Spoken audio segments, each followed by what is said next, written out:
Bienvenidos a Informe Enigma.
@hotmail.com o bien en la página de Facebook Informe Enigma. Contacta con nosotros.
El mundo se encuentra en constante movimiento.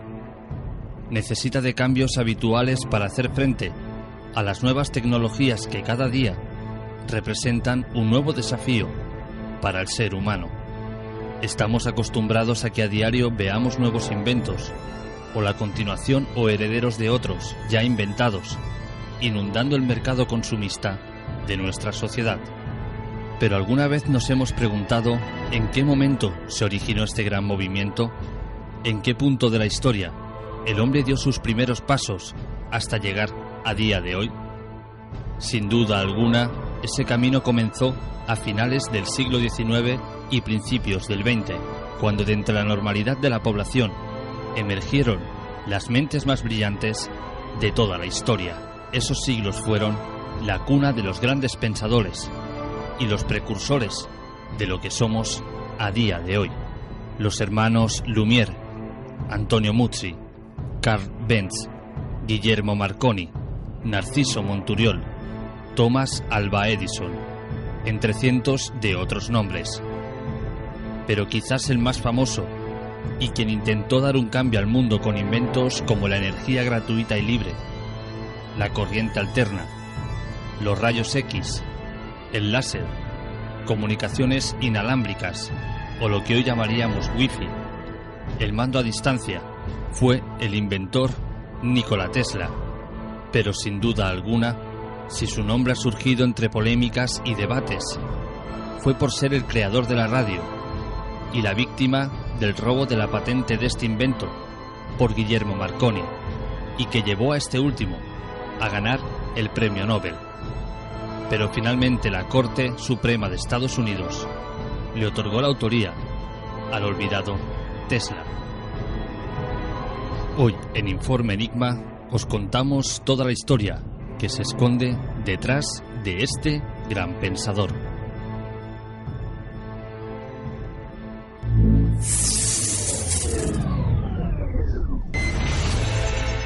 Nikola Tesla fue uno de los científicos más enigmáticos pero menos conocidos del siglo pasado.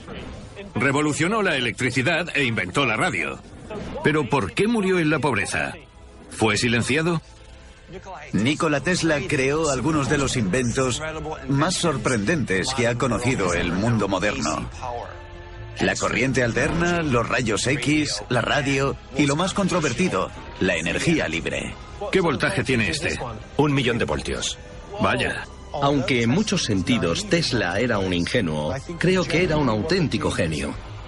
Tesla fue uno de los inventores de ingeniería más sorprendentes de su siglo. Esto que tenemos aquí es una jaula de la muerte. ¿Por qué será que no me gusta cómo suena? Sembró las bases de la radio, poseía las patentes más importantes, sembró las bases del radar, del radiocontrol. Si te fijas en su lista de lo que él llamaba el sistema mundial, si lo observas, es nuestro mundo actual. Tenía una imaginación brillante, una manera de pensar nada convencional. Puede que lo que le faltaba a Tesla era llegar hasta el final. Es como estar en el ojo de la tormenta y ver caer un relámpago delante de ti. Es extraordinario. Es lo más extraordinario que he visto nunca.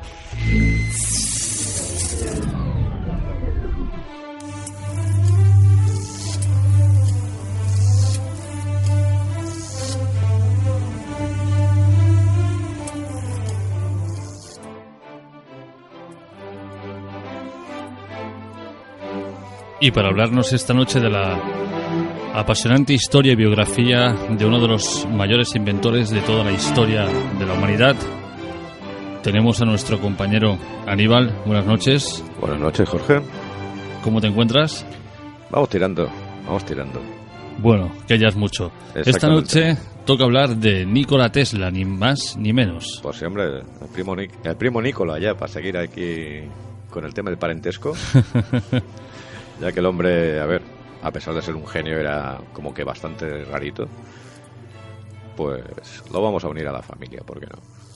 Bueno, cuando quieras, Aníbal, si te parece, empezamos hablando de Nikola Tesla desde su, digamos, infancia, adolescencia, antes de que fuera el gran inventor, bueno, por el que todos lo recordamos. Sí, de entrada Nikola Tesla, pues parece ser, contaba que su madre le narraba de que nació una noche de tormenta, con un gran aparato eléctrico. Con lo cual parece ser que ya este hombre vino al mundo pues ya ligado a la electricidad, ¿no? Ya nació entre rayos, truenos y otras exquisiteces. Era hijo pues de un sacerdote ortodoxo. Él era de familia serbia, a pesar de que, bueno, nació en lo que es actualmente Croacia. Y bueno, pues era, ya te digo, desde pequeño pues un personaje bastante especial, ¿no? ¿Hubo algún acontecimiento que marcara a Tesla para iniciar su camino que le llevara a convertirse en uno de los mayores inventores de toda la historia? Hombre, Tesla tenía, digamos, una cosa que hoy en día se llama sinestesia. O sea, él decía que sufría pues una especie pues como de fogonazos de luz, donde pues le aparecían, ¿no? los cosas, aparatos, frases, etcétera, delante de su vista. Y todo esto él lo memorizaba. Además, él, por lo que se cuenta, tenía memoria fotográfica. O sea, podía memorizarte un libro tranquilamente. A pesar de ello, realmente solo realizó un año de universidad. Y enseguida, pues, entró a trabajar en la compañía telegráfica en Budapest. Y parece ser que allí ya diseñó lo que sería el prototipo de primer altavoz. Lo que pasa es esto, el problema que ha habido siempre con Nikola Tesla para reconstruir gran parte de sus trabajos es que no hacía planos. O sea, él hacía los planos en su cabeza y trabajaba de cabeza. Con lo cual eso quiere decir que luego nadie prácticamente nadie puede reproducir al 100% lo que él había creado. Exactamente. O sea, aquí está el problema con este caballero. Bueno, pues Nikola Tesla, pues ya después de esto ya se marchó a París para trabajar para la Edison Electrics, digamos, en la que era la rama europea de la compañía de Edison, pues mejorando los aparatos, ¿no?, que la compañía traía para Europa. Y bueno, ahí empezó ya, digamos, a desarrollar ya más, digamos, su trabajo como ingeniero, ¿no?, que es en lo que se destaca. ¿Sabemos si antes de todo esto Tesla, por ejemplo, cuando estaba en primaria, instituto, ya despuntaba más que los demás? ¿Se sabe si era más inteligente que la media? ¿Sencillamente era un chico normal? Verá, a ver, como ya te he dicho, era un tipo bastante rarejo, no era precisamente un buen estudiante, o sea, incluso pues cuando estaba estudiando desapareció directamente, que los compañeros pensaron que se había ahogado en el río. En realidad cogió y pegó una desbandada y se fue a otra cosa, ¿no? O sea, era una persona que no era una persona de método. El método era el suyo propio, ¿no? El método Tesla, digamos. No fue nunca, digamos, aquello que dices, se destacó en la universidad o en el colegio. No. O sea, es curioso que muchos de estos grandes pensadores de finales del 19 y principios del 20, o escritores como por ejemplo Edgar Allan Poe o Lovecraft y tal, no eran unos grandes lumbreras en el colegio. No, lo único que se destaca, pues Edison, perdona, como me pega Tesla, me pega. Tesla se destaca, eso sí, en sus estudios, digamos, en su tierna infancia. Sí que es verdad, en lo que llaman el gimnasio, ¿no?, que sería como la primaria, que se tenía que hacer en 4 años, él lo hizo en 3. Pero aparte de esto, después ya cuando él llega a estudios universitarios, estas cosas no es precisamente destacado. Es curioso lo que has dicho antes de que Tesla empezó a trabajar en la Edison, que luego hablaremos un poco de él, porque hubo una especie de guerra. Sí, la guerra de las corrientes, que se llamó. Finalmente entre, podríamos decir, maestro y aprendiz. No. Sí, no realmente, porque al trabajar para él. Al trabajar para él, pero sin embargo, esa guerra ya empezó bastante antes. Porque cuando Tesla pues aparece en Estados Unidos, pues lo primero entra, digamos, de Mindundi, ¿no?, en la empresa, a pesar de que es ingeniero, a trabajar, repara unas bobinas eléctricas que llevan algunos barcos del ejército, que las provee la Edison, y en una noche pues él consigue repararlas, recibe su felicitación de Edison, y bueno, pero después de eso pues ya empieza, digamos, los malos tiempos, ¿no? Los generadores de corriente alterna, pues de la compañía Edison, pues fallaban más que una escopeta de feria, y Tesla pues se ofreció a mejorarlos. Ellos no encontraban la manera de arreglarlos, de mejorarlos, y Tesla dijo, yo lo hago. Y Edison le dijo, pues si haces esto, te voy a dar $50.000. Estamos hablando del siglo XIX. $50.000 con la inflación actualmente sería $1 millón aproximadamente, ¿vale? No, tampoco, ahora no me he estudiado la inflación del dólar desde el 19 al siglo XXI. Efectivamente, pues Tesla lo mejoró. Y cuando le reclamó a Edison pues sus $50.000, que buenos son, Edison pues prácticamente se rió en su cara y le dijo, es que señor Tesla, es que usted no entiende del sentido de humor norteamericano, con lo cual no le pago. Después pues pidió un aumento, porque Tesla estaba cobrando $18 a la semana, pidió un aumento a 25, y como no se lo quisieron dar, pues Tesla pues pilló una pataleta y se largó de la Edison y montó pues su compañía, la Tesla Electrics, y bueno, allí empezó pues a desarrollar algunos de sus inventos. Entre ellos pues parece ser que se adelantó en lo que es la invención de los rayos X a Roentgen, pero bueno, como tenía falta de dinero, ¿qué tuvo que acabar de hacer nuestro pobre amigo Tesla? Tuvo que empezar a trabajar para la Edison abriendo zanjas a pico y pala para colocar los cables de la corriente continua de la compañía Edison. Pues a ver si lo hemos entendido bien. Primero empieza trabajando en la Edison, sí, por una pataleta absurda, se marcha de la Edison, pero al final tiene que volver a pedir empleo en la Edison. Sí, pero como no como ingeniero, sino como peón, como pues de estos que están por la calle reparando pues las conducciones subterráneas, etcétera, por donde corrían el cableado de la Edison de corriente continua. Pues así tuvo. Pero bueno, finalmente pues pudo conseguir el dinero que le hacía falta y empezar ya con sus trabajos con los rayos X. Parece ser, porque claro, es el problema de Tesla, de que todos estos inventos, como te decía, no los dibujaba, los llevaba los planos en la cabeza. Hubo un incendio en su laboratorio y no quedó nada de ese trabajo, pero parece ser que sí que se adelantó a la invención de los rayos X, pues 2 o 3 años a su inventor, igual que se adelantó también 3 o 4 años a Marconi en la invención de la transmisión sin cable. El motivo de que Tesla no hiciera nada con planos se debía a que era desconfiado, sencillamente. No. Sencillamente, o sea, él tenía una mente especial, no pensaba como nosotros, ¿no?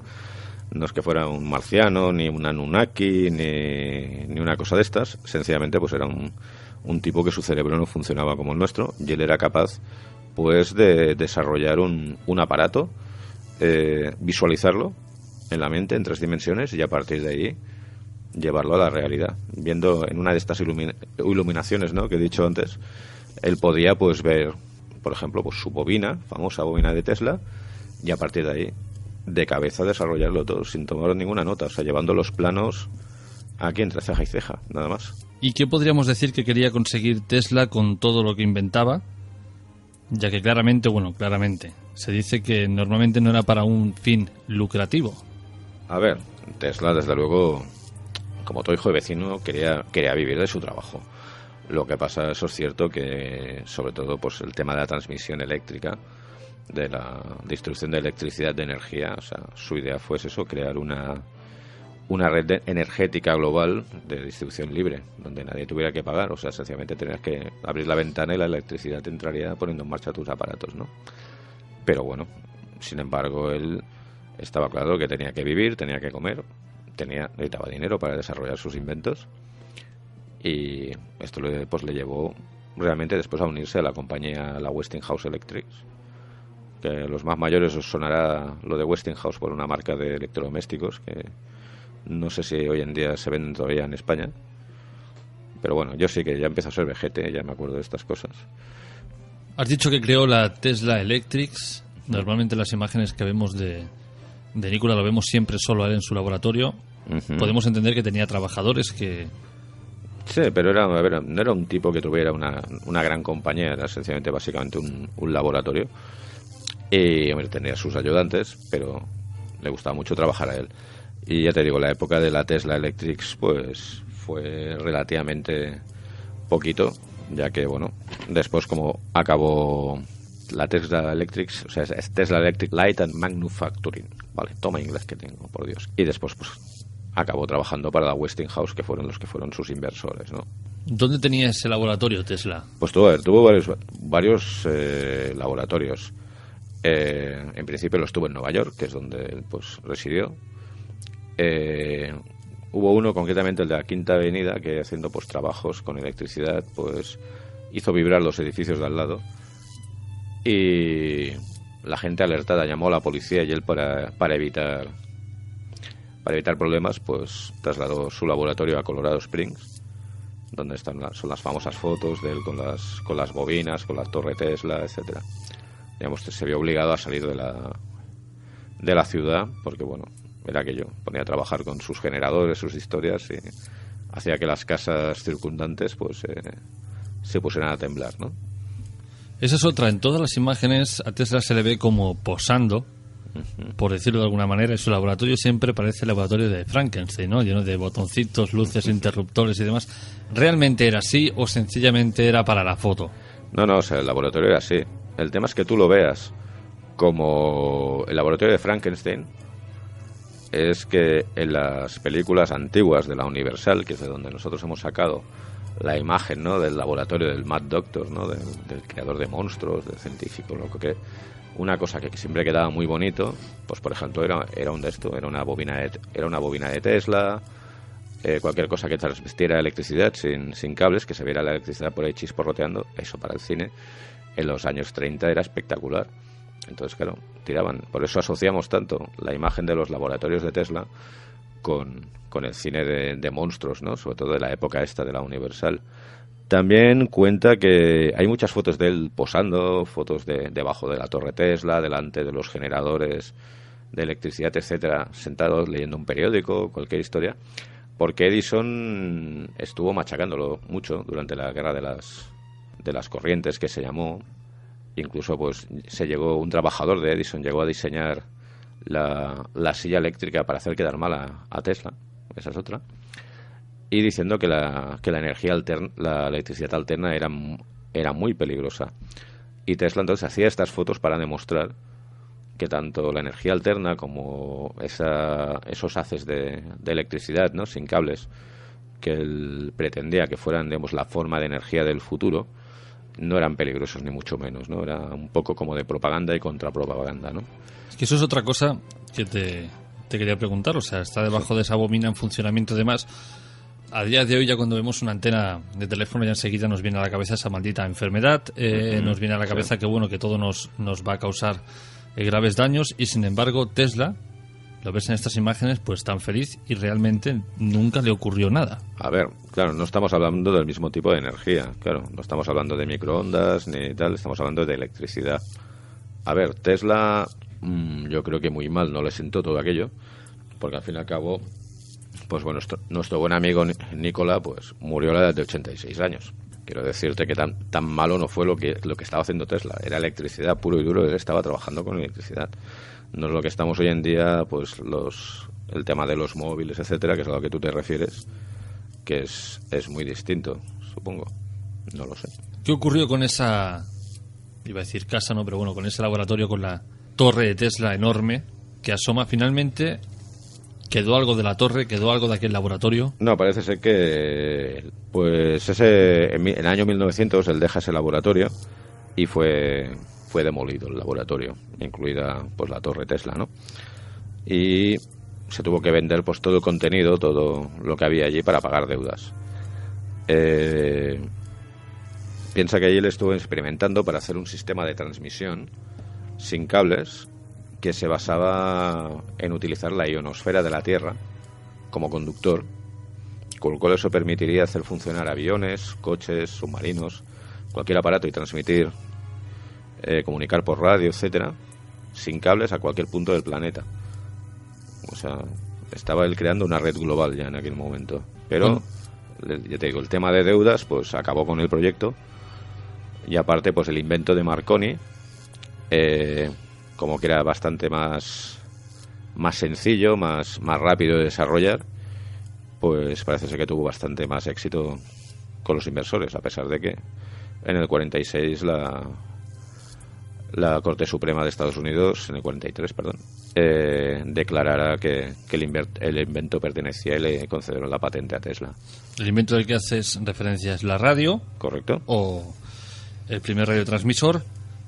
Cuando dices que la torre Tesla la tiran abajo, ¿es por orden suya o tiene que ver algo el gobierno? No seamos tan conspiranoicos, a pesar de que hay mucha historia de conspiración, ¿no?, con Tesla. Sencillamente es como si en Francia ahora tuvieran una crisis enorme y tuvieran que vender a piezas la Torre Eiffel como chatarra para pagar las deudas, ¿no? Pues esto es lo que le pasó a Tesla, sencillamente. O sea, Tesla realmente, nunca se hizo rico con sus inventos y murió en la miseria absoluta. Hablando del gobierno, ¿qué le parecía a el hecho de que Tesla inventara, pues, valga la redundancia, inventos que produjeran energía libre, energía que no se podía cuantificar y que era gratuita? A ver, el gobierno en esto no se metió. Los que se metieron fueron otras compañías, que por eso se reforzó tanto el tema del... Pues Edison también se metió mucho por el medio. El gobierno realmente, lo que sabemos del gobierno de Estados Unidos es que Tesla les presentó un proyecto de rayo de la muerte que era capaz pues de destruir cosas a larga distancia. Incluso hay la leyenda urbana, no sé si es cierta, ¿no?, que un edificio cayó después de que Tesla estuviera mirándolo bastante rato, un edificio que estaba para derruir en Nueva York. No se sabe si eso es cierto. Parece ser que sí presentó ese proyecto de rayo de la muerte al gobierno de Estados Unidos, pero que como que si oyeran llover, o sea, no les hizo ilusión y no llegó a desarrollarse. Nómbranos algunos de los inventos de Tesla que seguramente más de uno a día de hoy usamos. Bueno, más de uno, a ver, muchos. O sea, uno es la radio. Está claro. Otra es la transferencia inalámbrica de energía y a través de ondas electromagnéticas. Desarrollo a partir de allí es como existe el móvil, existen muchos aparatos, lo que es el mando a distancia de la tele que estamos usando cada día. O sea, realmente el primer control remoto lo hizo Tesla para manejar un barco. Hizo una prueba de un barco por control remoto en un pequeño lago, y ese se considera que es el primer trabajo con un control remoto. La corriente alterna, que eso también lo estamos usando en nuestras casas cada día. La bombilla sin filamento, o sea, el fluorescente. La bombilla con filamento es invento de Edison. Él hizo su invento y fue la bombilla sin filamento. O sea, aquí había un pique de tú haces esto, yo hago lo otro. A ver quién es más chulo de los dos, ¿no? La bujía de encendido para el motor de explosión, también es un invento de Tesla. Los rayos X, bueno, no el rayo X concretamente, pero sí estudios sobre los rayos X, o sea, el desarrollo primario de lo que son los rayos X, lo que usamos hoy en día, pues cuando vamos a hacernos una radiografía, etc.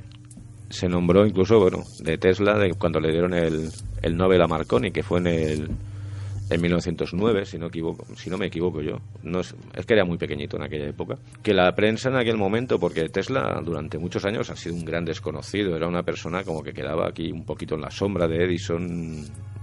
Fue hasta hace unos pocos años que empezó a hablarse otra vez de Tesla y reclamar su figura, ¿no? Como genio incomprendido o maltratado. Pero bueno, la prensa montó en cólera cuando se le dio el Nobel a Marconi en 1909, y se dijo de que si le habían dado el Nobel a Marconi, debían dárselo a Tesla y a Edison juntos en 1912. Ante lo que Edison dijo que si le iban a dar el premio con Tesla, él no quería el premio. Se comentó que había sido nominado al Nobel, nunca fue nominado al Nobel, realmente, o sea, se llevó algunos premios en Estados Unidos, pero, digamos, al Nobel nunca se le nombró oficialmente como para el Nobel. Ganó grandes cantidades de dinero Tesla estando vivo, o que él percibiera con alguno de sus inventos o patentes. No, ya te digo, nunca se hizo millonetis, y lo poco que ganó realmente lo gastaba en sus siguientes inventos.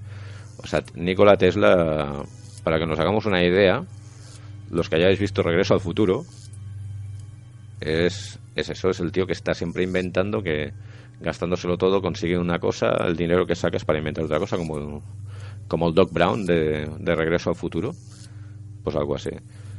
Y bueno, ya te digo, Tesla acabó pues mal viviendo en un hotel, murió de 86 años. Se comenta de que el gran amor de su vida fue una paloma que había en el tejado de aquel hotel. Y también siempre se ha contado de que funcionarios del gobierno entraron y reclamaron, se llevaron toda la documentación que podía tener Tesla en aquella habitación. Claro, lo que no dice la gente es la segunda parte.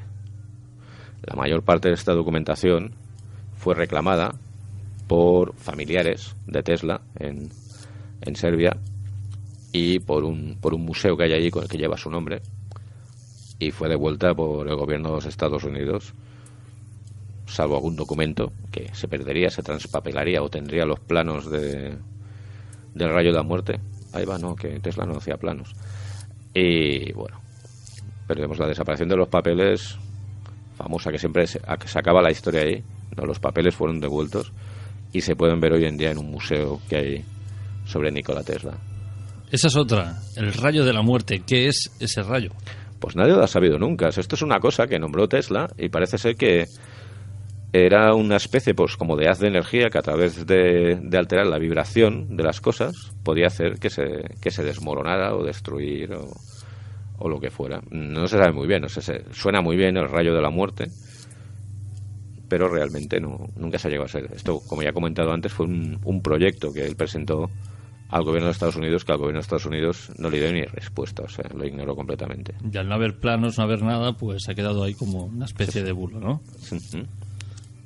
Háblanos de esta guerra, podríamos decir, un poco absurda entre Edison y él. O sea, ¿en qué momento se origina, por qué se origina y cómo termina? Bueno, sencillamente, pues Edison estaba empezando a imponer lo que era la corriente continua. Entonces, pues Tesla descubrió que con la corriente continua se perdía mucha cantidad de electricidad. Entonces él pues ideó la corriente alterna. Era una manera pues mucho más fácil de transmitir electricidad sin tener que tener pues transformadores ni repetidores cada 100 metros. Y era mucho más barata, mucho más barato de crear una red con ella. Y eso pues le produjo pues bastantes pérdidas a Edison. Edison eso pues no se lo perdonó, y más aún alguien que había sido empleado suyo, y empezó pues a hacerse una especie como de campaña, ¿no? Vamos a machacar a Tesla me toca las narices, lo que hace Tesla es malo, mira, incluso hay un vídeo famoso que lo podéis encontrar en YouTube, cómo se mata electrocutando a un elefante. Y bueno, incluso pues aprovechando la corriente alterna se creó la silla eléctrica, que la diseñó, ya te dije, mandó Edison a un trabajador suyo que la diseñara para ejecutar a gente, todo para hacer quedar mal a Nikola Tesla. O sea, mando diseñar la silla eléctrica para ejecutar a gente y que vean que sí. Con la electricidad que crea Tesla pues se puede matar a gente, ¿no? Exactamente. Es un poco ridículo. Es un pensamiento decimonónico, es un pensamiento puro siglo XIX, de vamos a destruirte, vamos a machacar. Piensa que la gente, hoy en día todos, más o menos, a ver, hay gente muy cazurra, pero tenemos algún conocimiento por limitado que sea, o nos miramos el Discovery o cosas de esas, y algún conocimiento tenemos científico, pero antiguamente la gente, en el siglo XIX, salvo la gente que estudiaba, no tenían grandes conocimientos, o sea, les podías vender la moto que quisieras.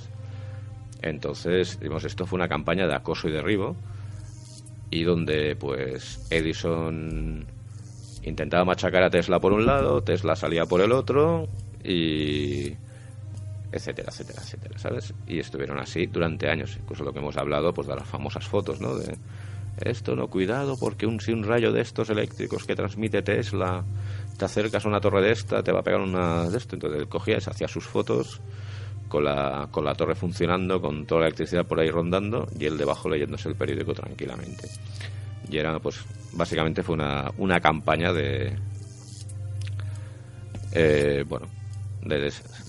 desacreditar a Tesla, ¿no? Por parte de Edison. Cuando Tesla inventa la radio, se cuenta que es prácticamente el precursor casi de las psicofonías sin querer, porque recibió voces que evidentemente no podían venir de ningún otro lado porque no había otra radio.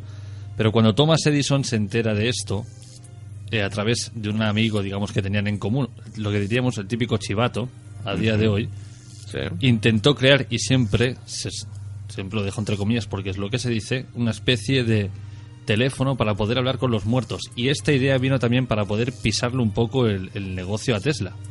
Sí, pero bueno, es que ya te digo, Tesla también tienes que pensar, Tesla tenía un pensamiento un poco espiritual.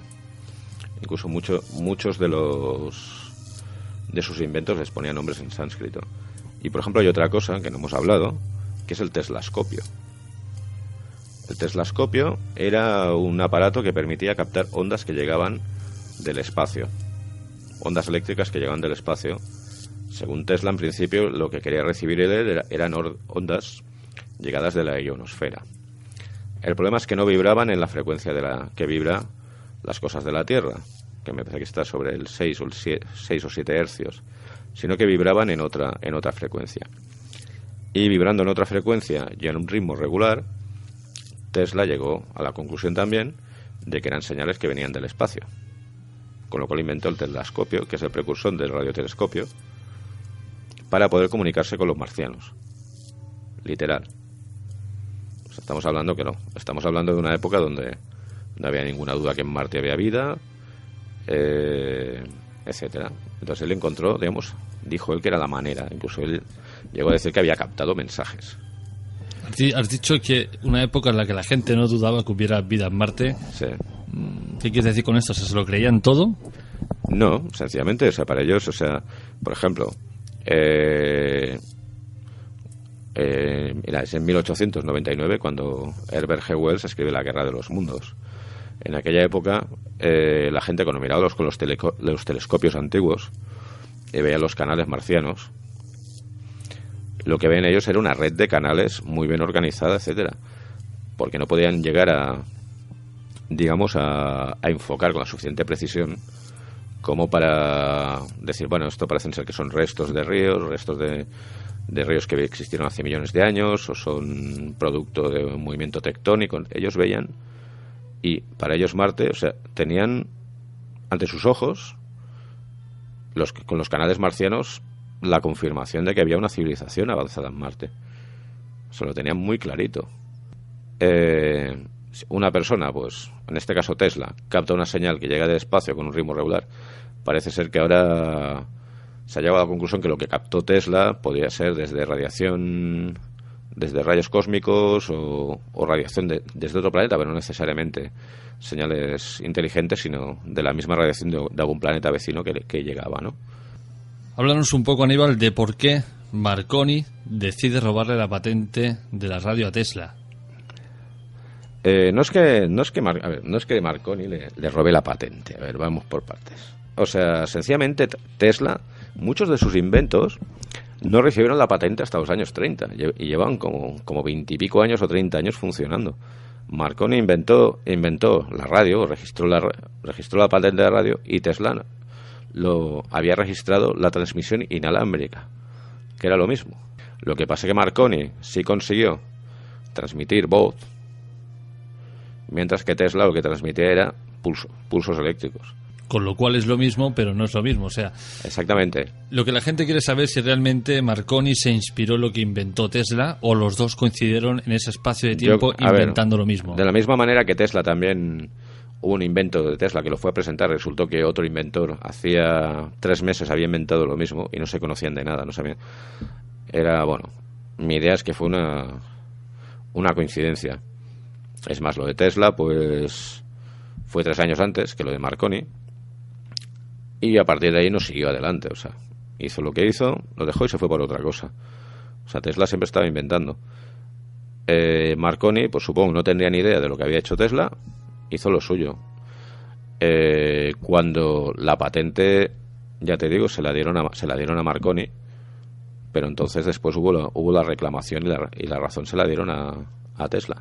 ¿Y cómo se demuestra? Porque tú has dicho en el 43, si no recuerdo mal, faltaba poco para que Tesla falleciera. Si no tiene planos, si no tiene nada, ¿cómo demuestra que él había inventado la transmisión sin cables antes que Marconi? A ver, porque el aparato estaba, porque tenía sus pruebas, tenía sus historias, y él había presentado, digamos, su proyecto de patente. Eso sí, yo he inventado esto y le llamaré, yo qué sé, aparato del infierno de transmisión sin cables, donde algún día Jorge Río nos va a dar la tabarra. Por ejemplo, llega Marconi y dice radio.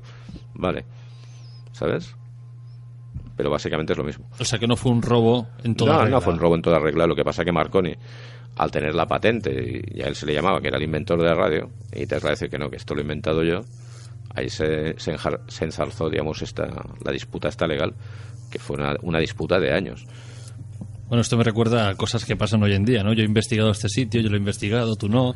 Sí, tú eres muy malo. Disputas absurdas que no llevan nunca a ningún lugar. Pues Aníbal, háblanos un poco de su retiro, exilio. Su retiro, exilio. Pues su retiro, el exilio. Bueno. ¿Cómo acabó? Tesla, sencillamente, pues, ya era un personaje bastante especial, y ya cuando los inversores le fueron retirando, pues, la confianza, pues realmente en sus últimos tiempos ya como que era, no es que tuviera momentos de iluminación, estaba iluminado de forma constante. Pues bueno, ya le fueron retirando sus inversiones. Piensa que Tesla, pues, nunca fue rico, o sea, lo hemos dicho varias veces, o sea, nunca hizo una gran fortuna, y acabó, pues, como he dicho antes, malviviendo en un hotelucho de Chichinabo. Parece ser que en sus últimos tiempos ya perdió un poquito la razón, Incluso, pues bueno, el detalle que he comentado antes, que sí, Sheldon Cooper lo nombra en un episodio de Big Bang Theory, y es verdad que estuvo enamorado de una paloma que había por allí, por el tejado del hotel. ¿Hasta qué punto es una cuestión de estar loco o de una gran sensibilidad enamorarse de una paloma? No lo sé, pero yo creo que está un poco para allá. Entonces también comprendemos que no tuvo descendencia, no tuvo herederos. No, o sea, tiene herederos porque les tocaba por familia suya, que vivían ahí en lo que es hoy en día Croacia, pero claro, él no se le conoce mujer, no se le conoce ni hijos, nada, o sea, no queda nadie. Sus herederos a día de hoy perciben algo por todo lo que se inventa y lleva el nombre de Tesla, como el último megacoche eléctrico que se ha inventado, grupos de música que se llaman Tesla. Lo desconozco, realmente lo desconozco. Sé que existe un museo, como te he comentado, que hay un poco la explicación de todos sus inventos en la zona por donde nació él, donde se pueden ver algunos de los pocos documentos que escribió él en su vida, pero no creo que haya nadie percibiendo nada por los derechos de Tesla. En sus últimos años, que tú has dicho que malvivía en un hotelucho, ¿percibía algún tipo de asignación del gobierno? ¿Tenía algún trabajo? Algo sencillamente, porque claro, el hotel hay que pagarlo de alguna manera. A ver, supongo que tendría algún ahorrillo y supongo que en parte iría cobrando de sus patentes. Claro que también hemos de contar de que sus patentes, muchas de ellas tardaron muchos años en llevarse a cabo, en registrarse. Por ejemplo, como hemos comentado, ¿no?, lo de la radio. O sea, tú cuenta ahora a una persona que reciba la patente de la radio hoy en día. Sería millonario. Pero en aquella época no, o sea, entonces, bueno, malviviría con los 4 duros que le darían sus patentes, sus inventos. Muchos de ellos pues los vendería pues a sus inversores en su momento, por ejemplo a la Westinghouse. Por ejemplo, yo supongo que gran parte de los inventos de Tesla la patente la tenía Westinghouse, no él, con lo cual pues él malviviría de 3 o 4 derechos de patente, nada más.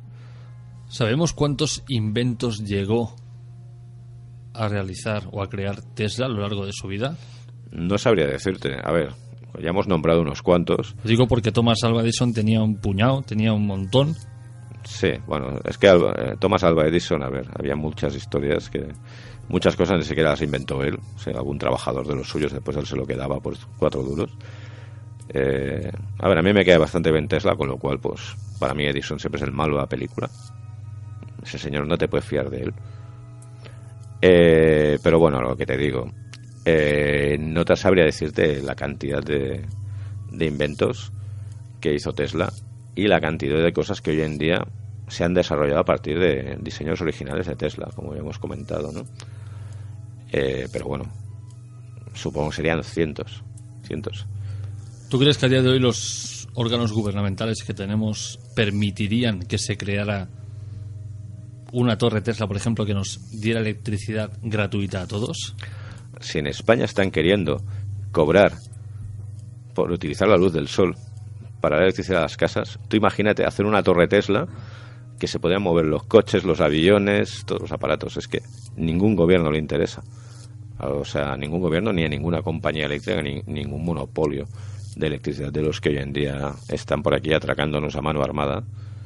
Que ojalá pues el bueno de Nikola hubiera conseguido que su proyecto se llegara a cabo en aquel momento, que quizá hubiera sido más fácil. Pero realmente no, aquí nos toca pagar y apechugar, y ningún gobierno ni ninguna compañía nos va a permitir librarnos de aflojar el bolsillo a final de mes. Esas teorías que dicen que Tesla quedó en la ruina, que Tesla quedó abandonado porque precisamente los gobiernos se encargaron de que así fuera, ¿tu opinión? Pues no, que Tesla era un desastre con el dinero, como lo soy yo, como lo eres tú, y ya está. Y bueno, cobraría, ya te digo, sus 4 patentillas, lo que es de los servicios sociales de Estados Unidos, que les dan un cheque para cambiar por comida y eso, y para de contar. No creo que aquí tuvieran nada que ver gobiernos, nada. A ver, nos gusta mucho conspirar. Vamos a ver, aquel hombre en aquel momento ya no era ningún peligro para nadie. Ya había perdido a Chaveta cuando él estaba viejo en el hotel y tal. No creo yo que ningún gobierno maligno, ni gobierno de la sombra, ni como digo, siempre me meto los Anunnakis para evitar que Tesla inventara un rayo que desviara Nibiru ni nada de esto. No, sencillamente no supo administrarse en su momento, no tuvo dinero y esto es lo que le pasó, sencillamente. Tesla no tenía una visión comercial de las cosas. Él creaba por el placer de crear, por el placer de hacer algo útil. No por voy a hacer esto y me voy a forrar.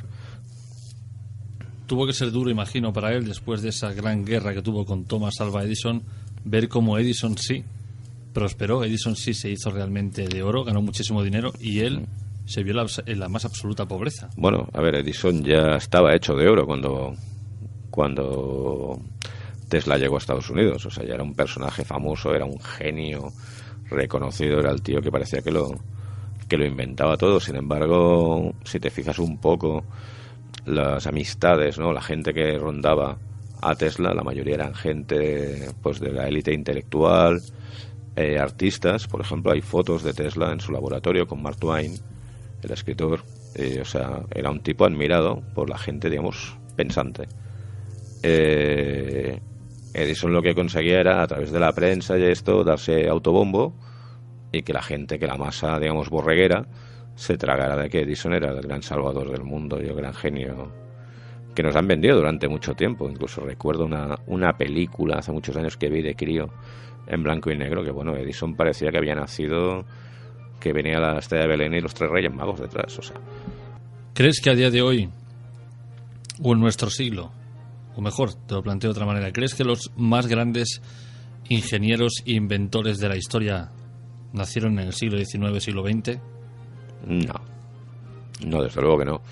A ver, lo que pasa, claro, pensemos que el conocimiento es como una pirámide invertida, ¿no? A partir de un primer invento han venido todos los demás, o sea, es exponencial. No significa que los más grandes inventores hayan estado en el siglo XIX, en el siglo XX, en el siglo XXI o en el siglo XV.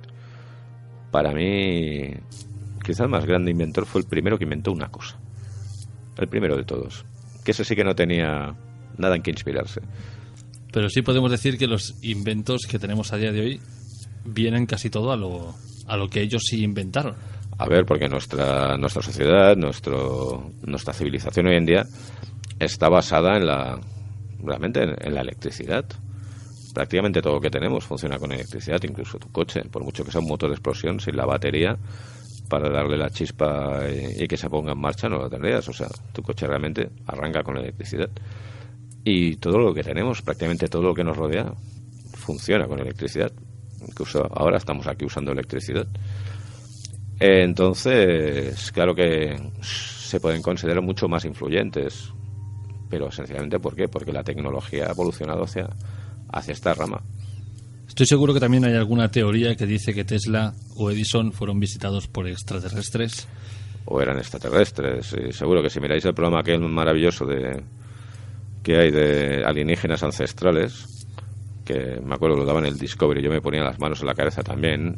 Einstein también había sido poseído por una entidad extraterrestre, etcétera. Bueno, vale, pues me alegro, pues vale, pues muy bien.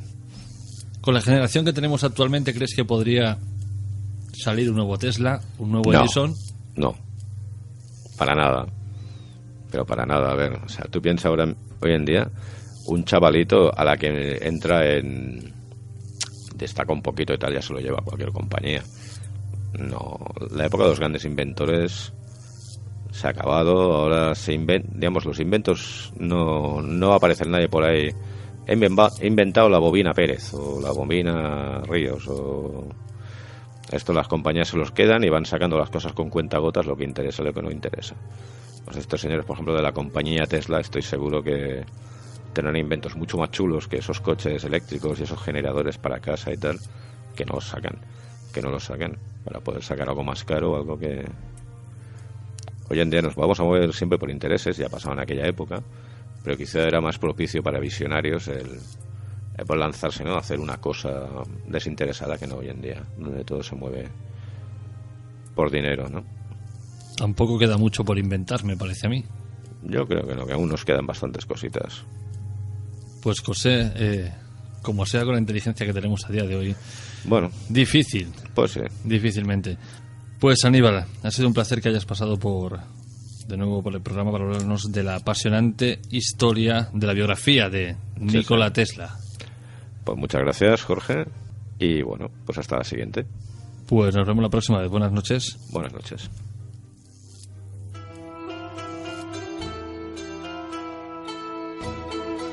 Esta noche volvemos a hablar de literatura, de esas historias que pretenden perdurar para siempre entre letras y páginas. Nuestro siguiente invitado es amante del misterio desde un punto de vista realista, escritor con títulos a sus espaldas como El sueño de los faraones, La tumba perdida, El retrato, Arqueología de los dioses, entre muchos otros, incluyendo su última novela, La hija del sol. Además es colaborador desde el año 2010 en Cuarto Milenio, articulista con más de 300 escritos realizados y colaborador en varios medios de comunicación, además de ser director y presentador en Cadena SER en SER Historia. Buenas noches, Nacho Ares. ¿Qué tal? Muy bien, ¿cómo te encuentras, compañero? Encantado de participar en tu programa y me gusta la presentación que me has hecho de Enamorado del misterio, encantado del misterio, pero también desde un punto de vista realista, eso me ha gustado mucho. Nacho, ¿cómo es la vida de un egiptólogo en nuestro país? Bueno, pues egiptólogo o egiptoloco, como digo yo, ¿no? Me gusta la egiptología, es mi pasión desde niño. Yo estudié historia antigua en la Universidad de Valladolid y luego estudié egiptología en la Universidad de Manchester. Y siempre me ha encantado todo aquello relacionado con los enigmas históricos vinculados al mundo faraónico, ¿no? Y bueno, pues mi trabajo está identificado también con el mundo de la divulgación, en los medios de comunicación, como he comentado, en los reporteros de Cuarto Milenio, llevo el programa SER Historia en la cadena SER, pero no todos estos trabajos están identificados 100% con el mundo de la egiptología. En gran parte sí, pero bueno, mi trabajo como egiptólogo, aparte de trabajos de divulgación y de investigación, que he publicado en diferentes revistas internacionales, pues también tiene su parte vinculada al mundo del misterio, ¿no? Ese misterio que emana del mundo de los antiguos faraones, que yo creo que todavía es uno de esos grandes desconocidos por el espectro tan amplio, ¿no? que tiene la cultura faraónica, y para mí pues es, yo creo que una plataforma increíblemente provechosa, en el sentido de que me llena totalmente el trabajo que hago y mi vida como persona, ¿no? ¿Por qué te decantaste entre todas las ramas de la arqueología, la historia, por la egiptología? Bueno, yo leí con 13, 14 años un libro que es Dioses, tumbas y sabios, de C.V. Ceram. Es una historia de la arqueología y de todo ese espectro muy amplio. A mí el que más me marcó es el capítulo, el libro de las pirámides, ¿no?, que menciona Ceram, este periodista alemán, y que bueno, pues me marcó. Yo creo que la primera palabra del suelo en esa franja de mi vida, marcada, como digo, por el mundo de la egiptología, ¿no? Yo creo que es algo realmente apasionante, algo realmente inquietante también desde el punto de vista de la literatura, que en muchas ocasiones hemos podido encontrar, pero que desde luego para mí es uno de los grandes referentes todavía, porque en gran parte nuestra propia cultura judeocristiana, nuestra cultura occidental en la que yo vivo, tiene muchos elementos derivados de esa cultura faraónica, ¿no?, lo que lo hace quizás todavía más fascinante. Háblanos, Nacho, de tu última novela, La hija del sol, que realmente hay que decir que tiene un título llamativo y a la vez atractivo, por decirlo de alguna manera. Bueno, La hija del sol cuenta la historia de Isis, una hermana muy desconocida del faraón hereje Amenofis IV, luego faraón Akenatón, y va contando pues toda la historia de la época de Amarna, ¿no? La hija del sol es la historia de esta hermana, y sobre todo cómo nace el culto al dios solar Atón, cómo nace esa herejía y cómo se va desarrollando pues una de las etapas más beligerantes, más controvertidas, más convulsas de la historia del mundo de los faraones, que está repleta de lagunas, ¿no? Es una de las etapas más misteriosas del mundo del antiguo Egipto, pues por ese aldabonazo que dio Amenofis IV al antiguo clero de Amón, al antiguo mundo de los sacerdotes de Tebas, pues dando la espalda a una tradición casi milenaria que supuso pues casi la ruptura de una estructura tradicional por la que se había regido el mundo de los faraones, pues más o menos hasta mediados del siglo XIV, que es la época en la que sube al trono Amenofis IV. Entonces, Nacho, ¿hablamos de una novela en parte histórica? Sí, es una novela totalmente histórica, pero también tiene sus elementos que intenta reconstruir, ¿no? esas lagunas, ¿no? Como decía, hay muchos vacíos en la historia de Amenofis IV, de Akenatón, el faraón hereje, tal y como se le denominó, ya que prácticamente en época del antiguo Egipto, y son esas lagunas que a mí me gusta, ¿no? Reconstruir, ¿no?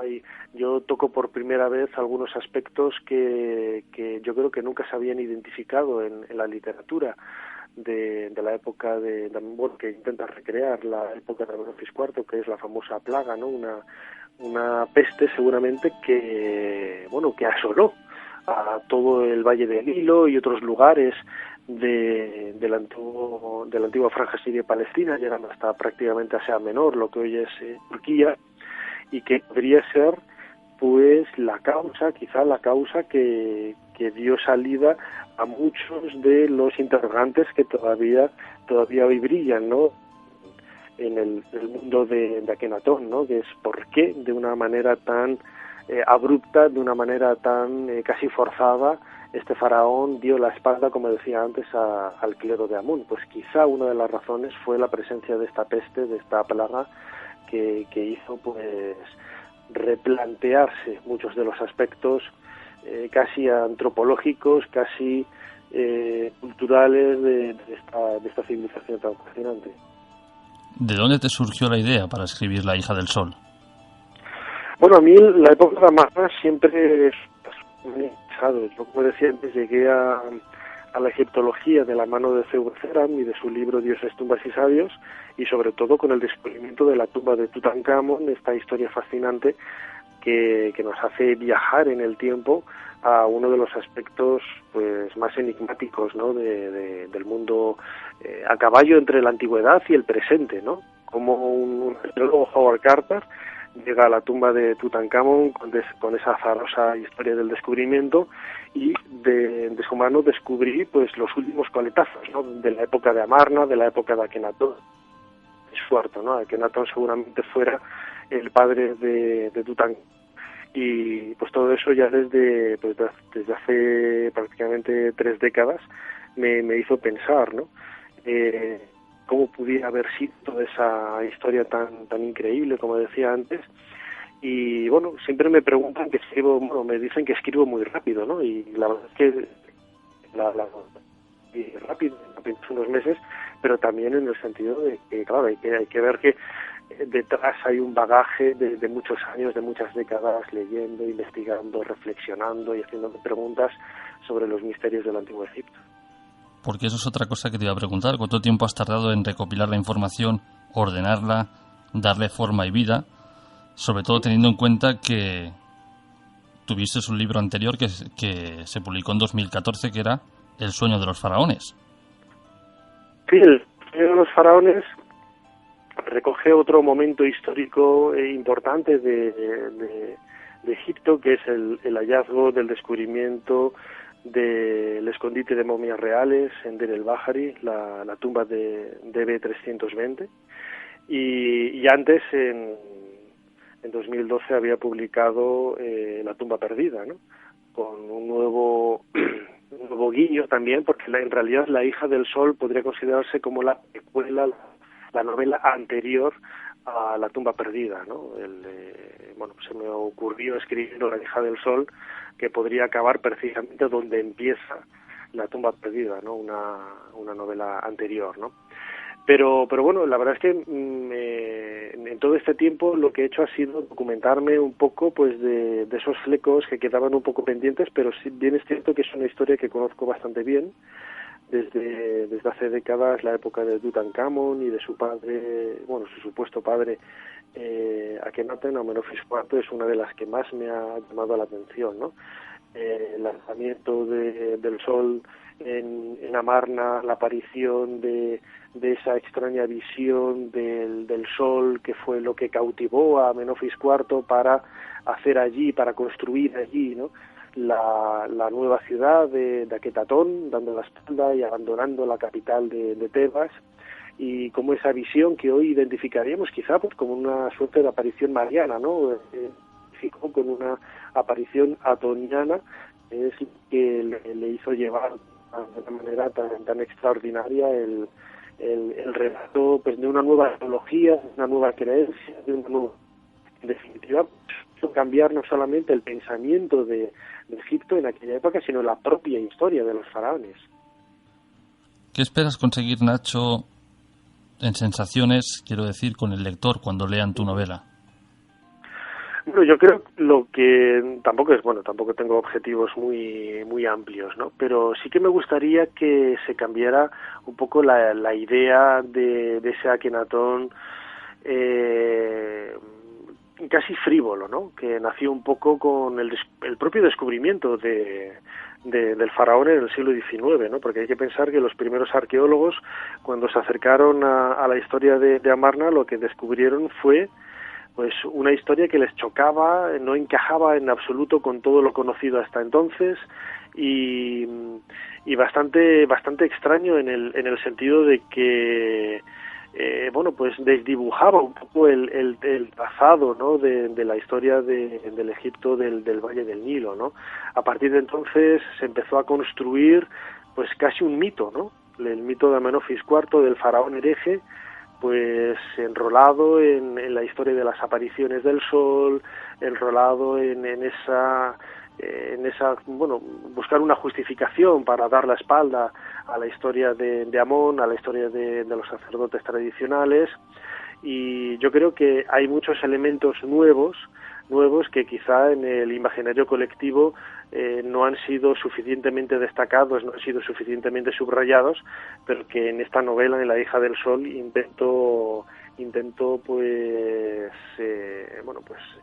extraer o extrapolar un poco, leyendo entre líneas en esos documentos que nos ha dejado los antiguos egipcios y que podemos reconstruir. No voy a decir que de nuevo, ¿no?, la historia de esta época, pero sí verlo desde otro prisma, que desde luego no está bien documentado y está bien basado, como digo, en hechos, podríamos decir, que reales, ¿no?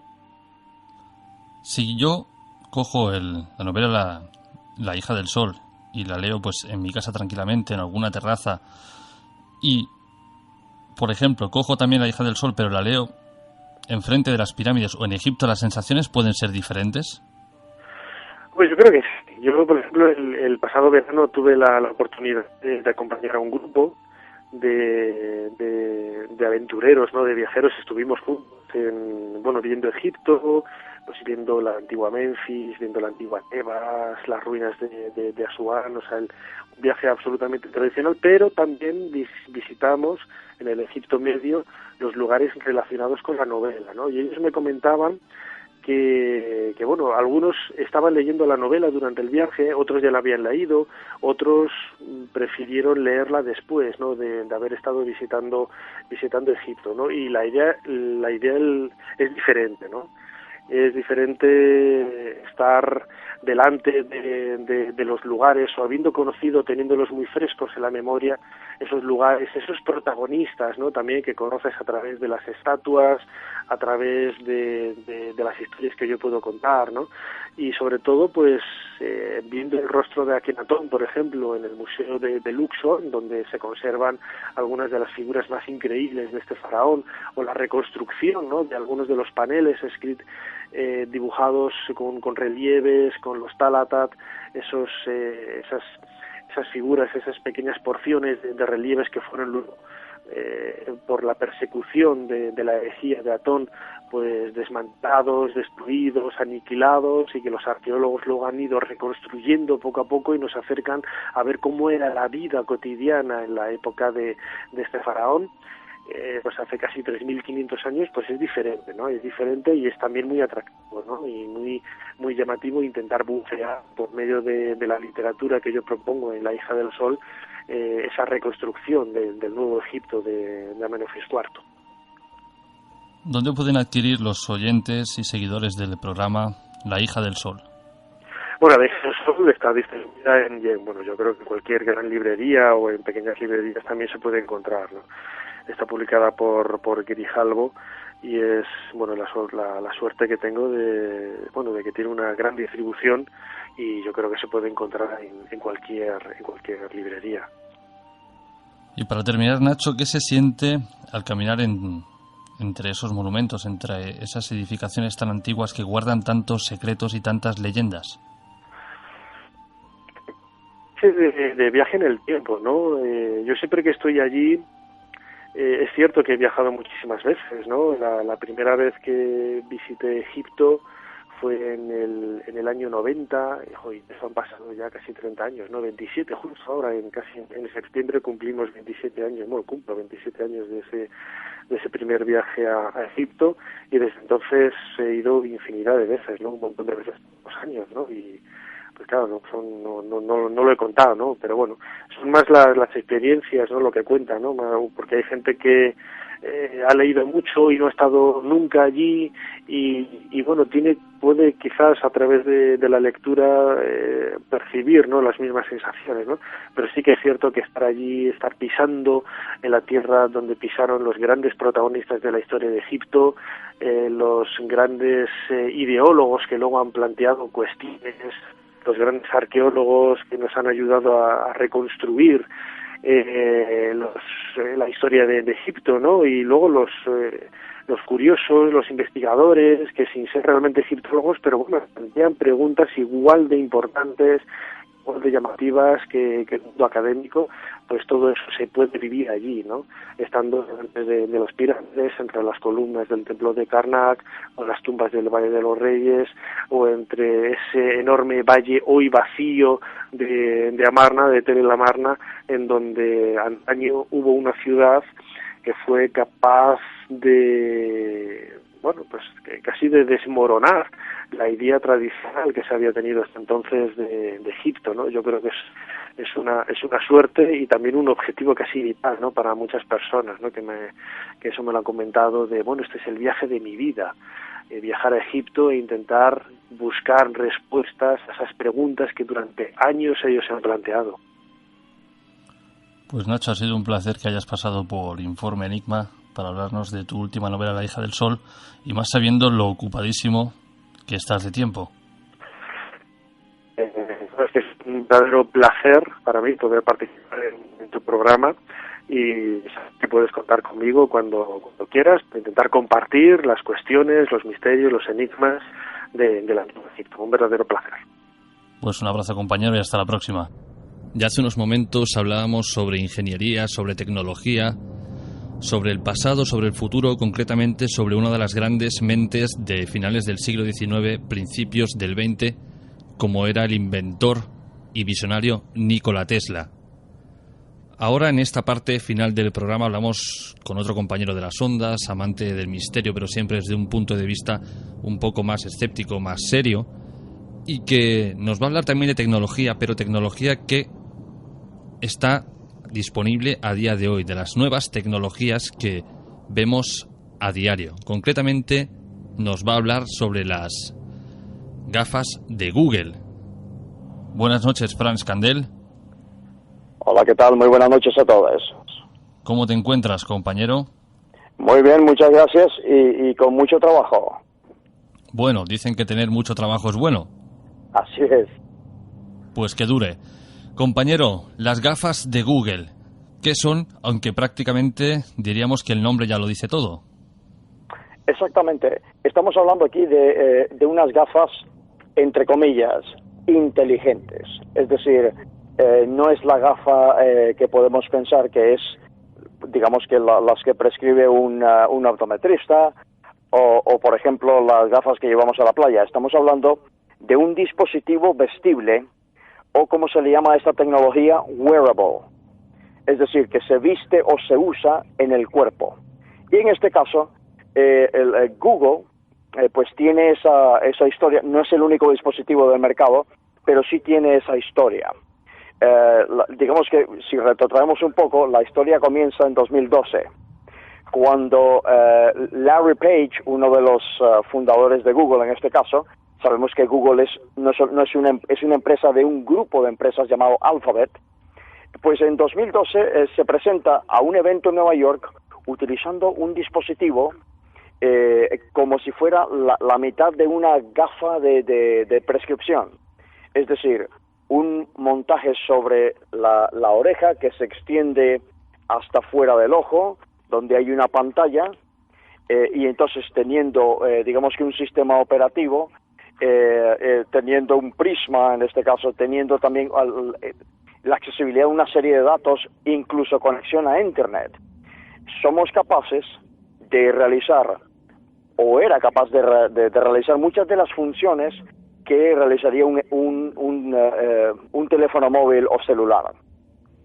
Entonces, ese dispositivo se conoce como Google Glass Explorer, que nace, digamos, en el año 2012, y en 2013 Google conduce digamos que un experimento social, por decirlo así, llamado el Proyecto Explorer. Ellos eligen a 8.000 personas, o le ofrecen a esas 8.000 personas clave en la industria que compren por $1.500 cada uno.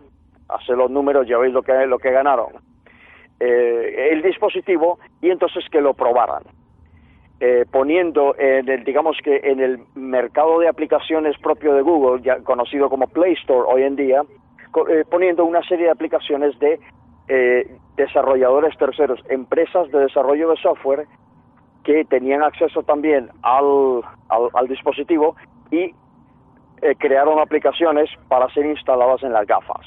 Cualquier persona lo podía hacer en este sentido. La cuestión salió mal.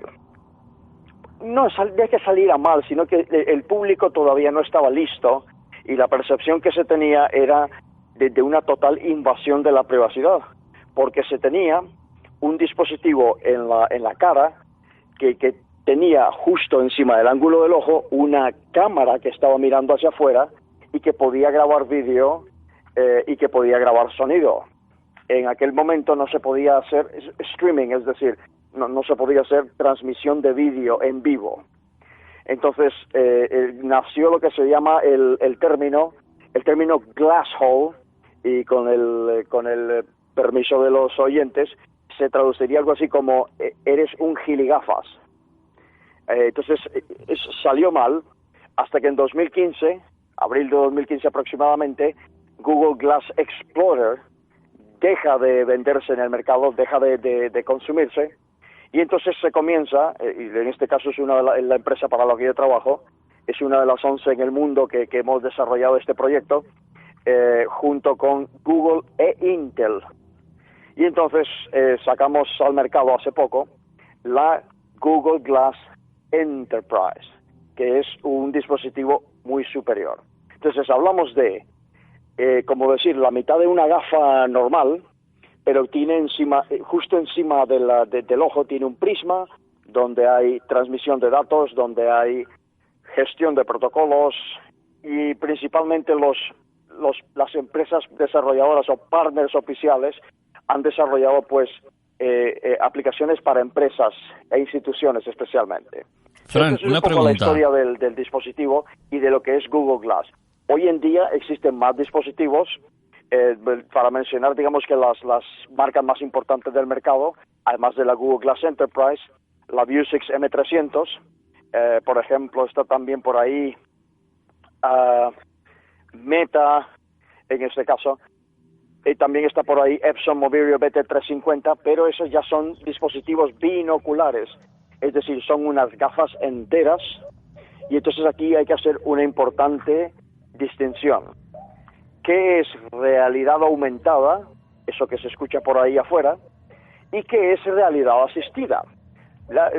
Digamos que así, en términos generales, la realidad asistida, es decir, es una proyección de datos o una generación de datos a partir de un dispositivo que es monocular, o sea, solamente para un ojo. Cuando vemos dispositivos que son para los dos ojos, son de realidad aumentada. Fran, una pregunta. Cuando antes has dicho que las primeras Google Glass finalmente fracasaron porque la población no estaba preparada para ellas, ¿crees que la población sí está preparada para estas nuevas Google Glass? Yo diría que todavía no. Lo que pasa es que, claro, no solamente la Glass, sino que los otros dispositivos han tenido ya una penetración en el mercado, pero hacia el mundo empresarial, es decir, hacia la gestión de procesos, etcétera. Entonces, poco a poco, la población en general se ha ido familiarizando, por lo menos en ver a la distancia o enterarse de algo al respecto. Digamos que esta gafa no está al 100% preparada para el público en general. Nosotros, por ejemplo, la empresa para la que yo trabajo, somos los únicos partners de que estamos ofreciendo la Glass. No voy a hacer ninguna publicidad porque esto no tiene que ver con publicidad, esto ya ha sido como una ilustración, pero lo estamos ofreciendo con aplicaciones apropiadas para usuarios. Queremos saber lo que piensa el mercado y en ese sentido hemos sido audaces y hemos sido los primeros. Entonces, se trata más de adaptación que de preparación. Y entonces la tecnología hoy en día no funciona como puede funcionar un servicio como ir a tomar un café, yo te pago y tú me das un café. Y la tecnología hoy en día funciona principalmente porque construye un ecosistema. Es decir, tú vas a tu cliente, que puede ser una empresa o una institución, además, si no tienes tu propia plataforma digital donde desplegar todas estas soluciones, utilizas a un tercero, entonces tienes ahí un pequeño triángulo, por decirlo así, donde compartes información y dices qué falla, qué es lo que no falla, qué se puede mejorar. Tienes una retroalimentación, un feedback. Entonces, la tecnología hoy en día se trata de construir ecosistema. Eso es lo que la gente tendrá que acostumbrarse poco a poco, el público en general, y a cómo ver este tipo de tecnología. Fran, ¿con qué idea se construye Google Glass? Esa es una gran pregunta, Jorge. A ver, sabes tú que las cosas, cuando uno se propone un proyecto, uno nunca debe pensar en que esto me va a llevar de A a B. Tú tienes que pensar que esto me va a llegar de A a J, por ejemplo. Y entonces, antes de llegar a J, yo debo tener B, C, D, E, F, etcétera, los debo tener claros. Ahora mismo hemos pasado a C, por decirlo así. Y esto es una observación absolutamente personal, pero estamos viendo una tecnología que de aquí a unos 5 años, digamos, podría empezar a reemplazar la telefonía móvil. Es decir,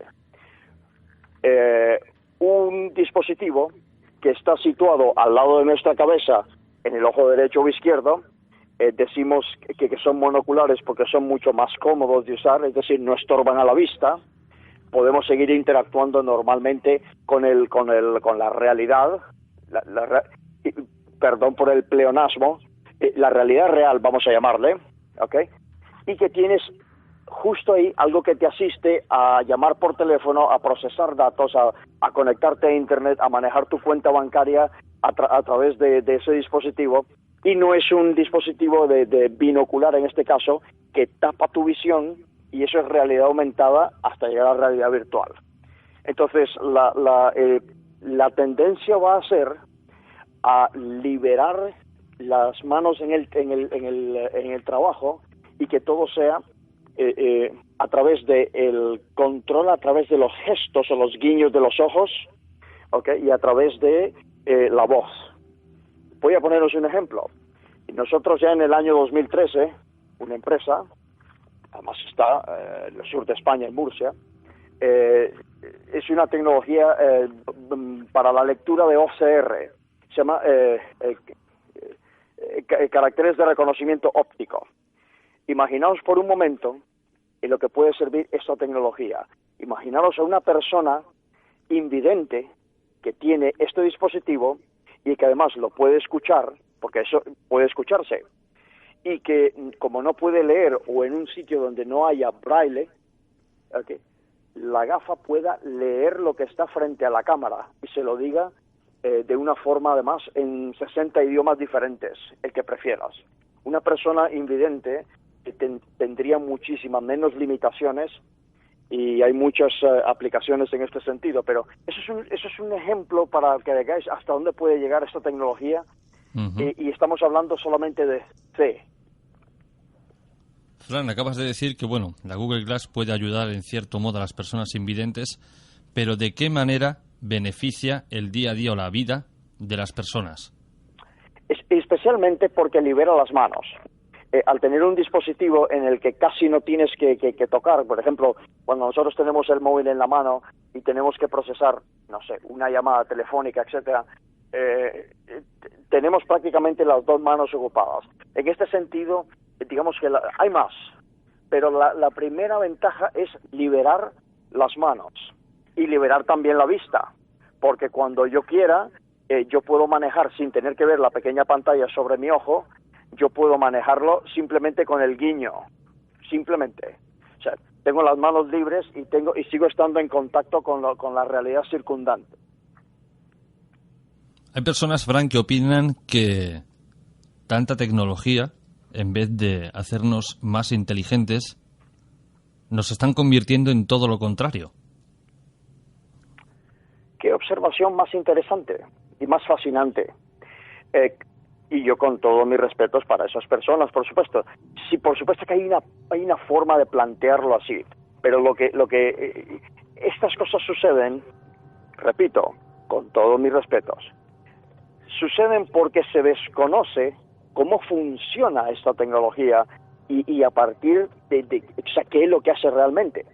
Una de las ventajas es que por primera vez, oficialmente, por primera vez en la historia de la humanidad, nosotros estamos utilizando métricas de rendimiento en sectores como salud, en sectores como la industria pesada, que tiene tanto riesgo para los trabajadores, en salud, que es para los pacientes. Estamos cambiando los procesos porque la gafa nos hace generar datos desde la acción del mismo cuerpo humano. Y eso no había sucedido antes. O sí, no lo sé, pero hoy en día sucede de esa forma. Es decir, los datos que genera en el mundo empresarial, el mundo del trabajo, los datos que se generan a través del software, plataforma, hardware, de esta tecnología, es datos generados a través de la acción del cuerpo humano. Y eso es relevante, porque nos va a ayudar a estas personas, a pacientes de enfermedades raras, lo que se llama el Big Data hoy en día, ¿okay? Va a ayudarnos a entender mejor cómo, por ejemplo, cómo tratar mejor a los pacientes, cómo darles un mejor tratamiento. Y pongo un ejemplo para terminar con esta pregunta. Imagínate, o si habéis ido al médico, por ejemplo, médico de la Seguridad Social, tú estás frente al médico y el médico prácticamente no te está viendo, porque el médico o la médico está poniendo información en el sistema informático de la clínica o del hospital y prácticamente no nos está viendo. Imaginemos que podemos hacer eso y que nosotros podamos volver a lo que era antes, que era que el médico o la médico tenía contacto visual con el paciente y podía mirarle, y mientras le está mirando e interactuando con ese paciente, hay un asistente, una realidad asistida que está tomando una serie de datos.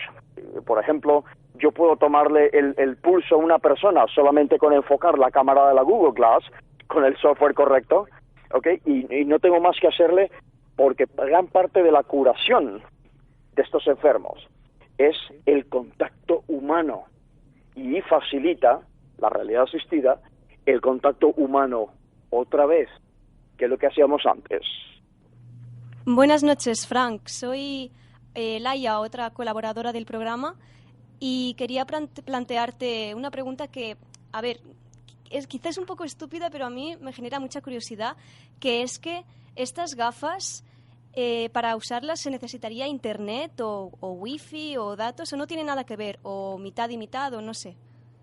¿Qué tal? Buenas noches, muchísimo gusto. Y debo decirle que no hay preguntas estúpidas, puede haber respuestas estúpidas. Yo trataré de darle una que tenga sentido. Es una pregunta muy buena, de hecho. La conexión a Internet, o por ejemplo a través de Wi-Fi o a través de un hotspot, es decir, del móvil, del Internet móvil que tenemos en el móvil, que lo podemos activar, depende, por ejemplo, cuestiones como si yo quiero hacer una transmisión de vídeo, audio, ya sea de una vía o de dos vías, es decir, yo veo lo que ves y tú ves lo que yo veo. Hay otras aplicaciones que no necesitan estar online, que se llama, puede estar offline, como se dice, es decir, no tiene que estar conectado a Internet necesariamente. Fran, pasamos del teléfono móvil a las Google Glass. ¿Cuál será el siguiente paso? Porque cada vez parece que vamos reduciendo más el aparato de tecnología. Sí, es una forma de verlo, claro que sí. ¿Sabes qué es lo más importante, Jorge? Que las personas siempre tienen la opción de no tomar la tecnología y seguir usando un teléfono táctil. Pero ya sabes tú que los seres humanos somos animales de costumbres.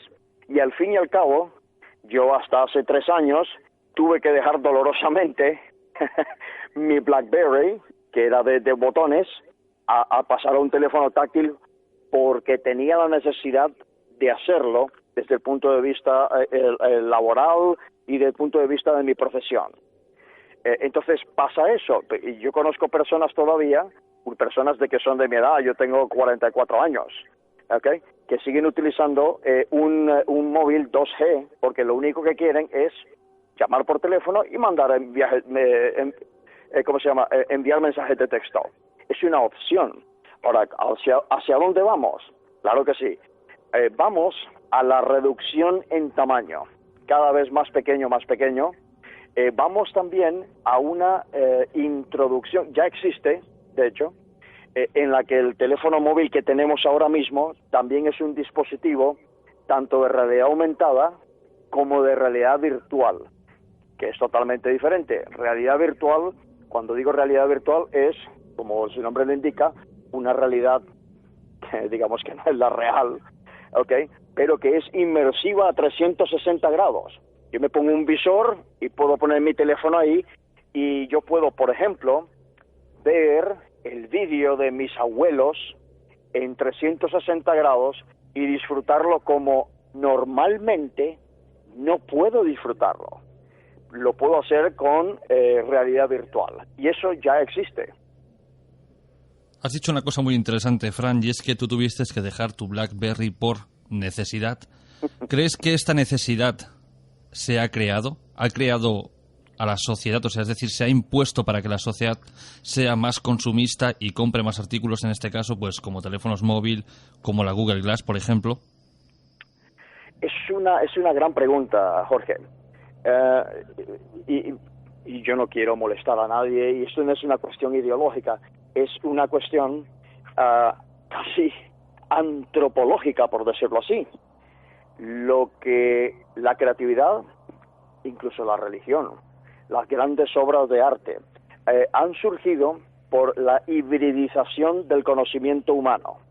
Estamos hablando de, por ejemplo, hace, 3.000 años, en el mar Egeo, que era un centro de comercio entre este-oeste y casi que norte-sur.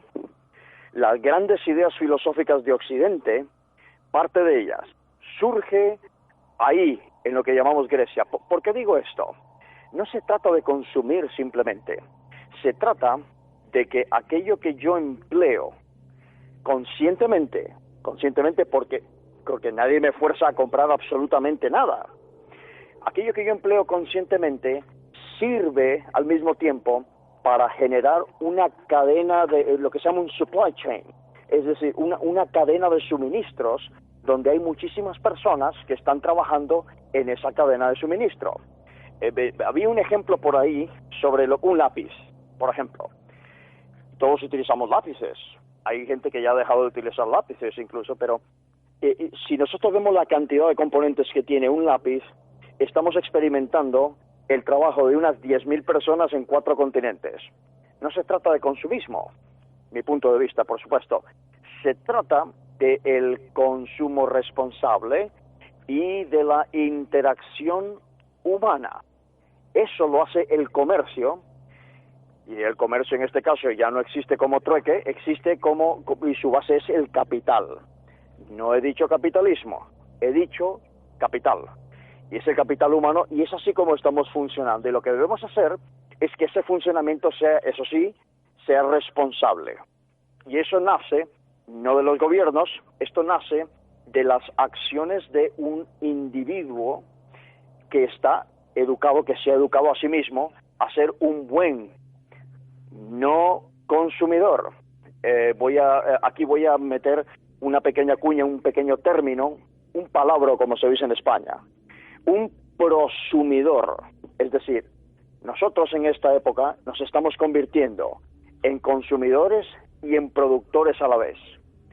Por ejemplo, incluso las personas que más están en desacuerdo con el desarrollo de la tecnología están produciendo algo. Se llama contenido. Y lo están publicando ¿dónde? Exactamente en aquello que están criticando más, que es en blogs, en medios, en social media que se llama, es decir, Facebook, Twitter, etcétera. O sea, esta misma tecnología que se critica es la que facilita un contacto humano que no se había tenido nunca, por lo menos oficialmente, ¿ok? No se había tenido nunca la capacidad de generar tanto conocimiento y de compartirlo. Una nota más. Por ejemplo, las personas allá afuera, digamos que se denominan de izquierdas, por ejemplo, habrán leído a Carlos Marx, pero no el Manifiesto Comunista. Estoy hablando de otro libro llamado El Capital. Precisamente en esta época, estas empresas, grandes empresas que han nacido precisamente de un sistema capitalista, como es Estados Unidos, es la que ha permitido de verdad que el sueño de Karl Marx, de que los medios de producción estén en manos de cualquier persona, es precisamente Internet, es precisamente la web mundial, Tim Berners-Lee en este caso, ¿okay? Y estas empresas que facilitan los muros sociales o los redes sociales, por supuesto que no es perfecto, pero es que el sueño de Carlos Marx lo ha generado precisamente el capital. Voy a tocar un poquito la fibra sensible ahora de los más pragmáticos. Y es que en 1958 la compañía Bell crea el primer módem telefónico, en 1971 se hace el primer envío de un correo electrónico, en 1983 se crea el primer servidor de sitios, en el año 1991 se crea lo que hoy conocemos como www y hasta llegar a nuestros días con la Google Glass. Fran, mucha gente dice que esta tecnología no es posible que la haya creado por sí sola el ser humano. Y aquí es cuando digo que toco la fibra a los más pragmáticos. Ajá. ¿Qué crees tú? Ya, entiendo. Eso tiene que ver con la hipótesis, no la teoría, la hipótesis. Cuando digo hipótesis es lenguaje científico en este caso, no estoy diciendo que no sea cierto. Estoy diciendo que tiene que ser verificada al 100%, validada, para convertirse en una teoría, y ni aún así va a ser una verdad. Sobre la cuestión de Roswell, en este caso, 1947, donde se supone, bueno, que hay una caída de un, digamos que, de un vehículo tripulado no terrestre, ¿ok? Y que de ahí lo que sucede es una tecnología reversa. Es cierto que esas cuestiones existen. Son hipótesis muy interesantes que no hay simplemente que decir que no. Hay que investigarlas. Y aunque sí ha habido investigación, aquí en España hay grandes investigadores al respecto, digamos que es mucho más fácil explicarlo desde el mero punto de vista humano. Por ejemplo, esto que has descrito tú, Jorge, perdón, lo ha generado un elemento de la condición humana. No ha sido la paz, no ha sido el amor, ha sido la guerra. ¿Ok? DARPA, esta división de lo que sería en España el Ministerio de Defensa, en este caso en el caso de los Estados Unidos, y su contraparte soviética en aquellos tiempos, ¿ok? Tuvo que generar por la necesidad de la mismísima condición humana, generar una tecnología y acelerar una tecnología para poder ganarle al otro. La Guerra Fría, Occidente la ganó por Internet. Fue Internet la que, hablando así coloquialmente, la que se carga al bloque soviético, porque no podían con aquella forma de diseminar información sin disparar un solo misil atómico. Se ganó estratégicamente. Entonces, ha sido la guerra, y yo sé que esto a lo mejor a algunas personas puede molestarle. Lo siento, es la realidad. Y es la realidad porque el ser humano es el único animal imperial. Entonces, Fran, ¿crees que realmente el ser humano por sí solo puede crear todo lo que lleva creando desde prácticamente mediados del siglo XX? Efectivamente. Y pongo solamente un ejemplo que no nos lo da la tecnología ni la ingeniería, nos lo da la historia. Había una nación llamada Irán Shar, que hoy en día llamamos Irán, que no era lo que es hoy en día una república islámica y ya está, ¿ok? Irán Shar era una nación prácticamente de genios, y que nosotros le llamamos persas, que no son los que aparecen en la película 300, por supuesto. Es una nación de genios, y que se ve interrumpida por una serie de guerras y otra serie de cosas, como la invasión de los árabes en este caso. Se ve invadido y entonces se trunca un progreso de siglos que ya habían compartido también ellos con los griegos y le habían enseñado a los griegos. Para esto hay que remitirse a Heródoto, por ejemplo, para ver pruebas al respecto. Si nosotros, digamos que si Irán o los persas o los griegos no se hubiesen visto afectados por ese, digamos que esa detención del conocimiento, ¿ok? Nosotros ahora mismo posiblemente tendríamos colonias en Marte. Pero ¿por qué es esto importante? Hay personas que dicen, pero ¿por qué? ¿Por qué tenemos que hacer eso? Es que lo llevamos dentro, somos exploradores. Digamos que la capacidad de conciencia, con S, ¿ok?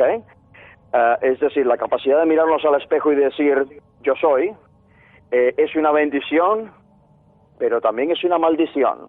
Y nos manda a que tenemos que avanzar y no simplemente trabajar por inercia o por instinto, como la mayoría de los otros seres vivos. Esa diría que es la explicación. Ahora te voy a poner en un compromiso, Fran. Cuando nosotros adquirimos un producto de consumo, siempre se dice, pues mira, ya me he comprado esta televisión, este ordenador, pero la compañía que ya me está vendiendo este último modelo tiene el siguiente ya preparado para lanzarlo al mercado. Tú hablas de las Google Glass. ¿Ya está el siguiente modelo en marcha?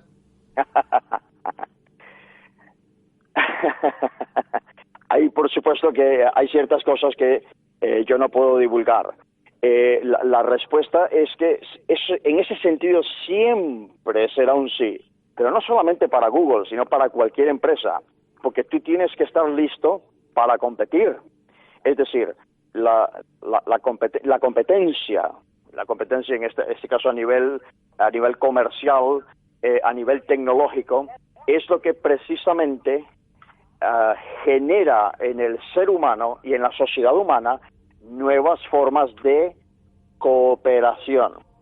Un ejemplo, yo soy ahora mismo alumno, cualquier persona lo puede ser, hay que pagar y ya está. Okay. Yo soy un alumno de Singularity University, la Universidad Singularity que está en Silicon Valley, es decir, al sur de la bahía de San Francisco, California. Okay. Esta está dedicada a desarrollar en profesionales de distintas ramas, incluso hay filólogos estudiando ahí, junto con ingenieros, junto con médicos, junto con físicos nucleares y junto con personas dedicadas al comercio exterior, ¿ok? Todos en desarrollar lo que se llama el pensamiento exponencial. Es decir, que tú puedas actuar, planear, diseñar, crear en 360 grados, viendo simultáneamente todos los aspectos de la sociedad humana, especialmente, muy especialmente, en aquellas zonas del planeta donde hay menos desarrollo tecnológico o hay digamos que hay una estructura social en la que nosotros no entramos. Hay una estructura social que no facilita tanto la hibridización, digamos que ese compartir y ese generar ideas en conjunto. Y hay zonas en este planeta que son así. Entonces, esa generación tiene que llevar a algo.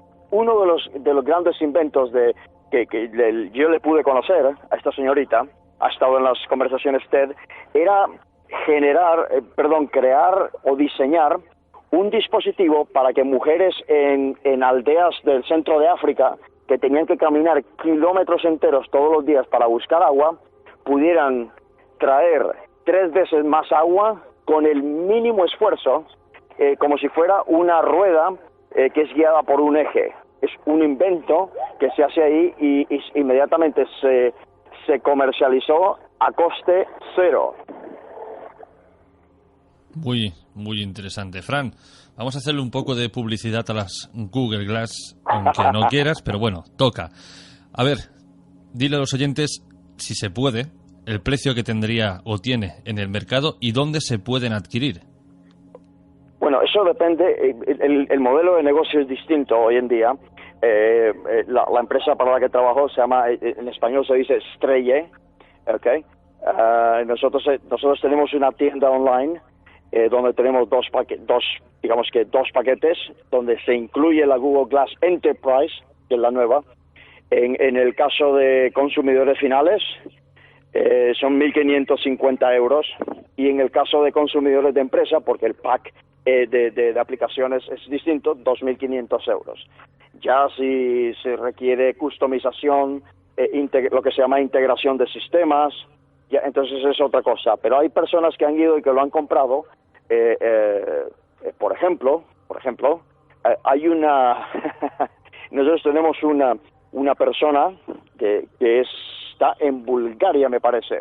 Ha adquirido una que es el Lite, que es el de 1.550 euros, y descubrimos que es un monasterio y lo que quieren es crear una aplicación para a sus fieles, a través del dispositivo, enseñarles los cánticos y los rezos que tienen en su comunidad, en la que todos ellos, pues me parece muy bien, son todos muy felices y quieren que lo aprendan a través de la Glass, porque eso va también a motivar a las generaciones más jóvenes.